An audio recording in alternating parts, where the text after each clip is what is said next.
প্রতিদিনের মতো আজকেও আপনাদেরকে একটু ছাদ ঘুরিয়ে নিয়ে দৈনন্দিন কাজে আবার লেগে যাব। ছাদে আসলে পর মনটা একটু ফুরফুরে হয়ে যায়। সবাই কেমন আছেন?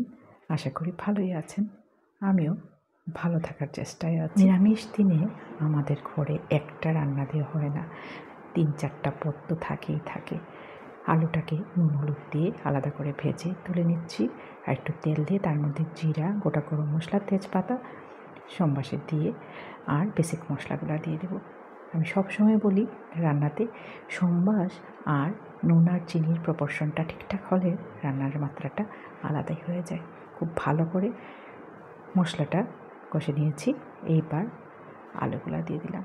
পনিরটাও একটু নুন আর হলুদ গুঁড়ো দিয়ে হালকা করে ভেজে তুলে নেব। বাড়িতে কাজ চলার জন্য ঠিকঠাকভাবে আপনাদের কাছে ভিডিওগুলোও নিয়ে আসতে পারছি না, তবুও আপনাদের সাথে প্রতিনিয়ত না দেখা হলেও ভাল লাগে না, কথা না বললেও ভাল লাগে না।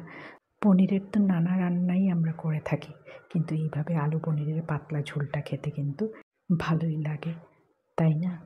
সবাই খুব খুব ভালো থাকবেন, সুস্থ থাকবেন। আর বলবো, ছোটো ছেলে রোজই বায়না করে যে ও রান্না করবে, কিন্তু ওর টাইম আর আমার টাইমে মেলে না, তার জন্য রান্নাটা করেই ফেললাম। পুজোর প্রিপারেশন নিতে থাকুন। পরের ভিডিওতে আবার কথা হচ্ছে। টাটা।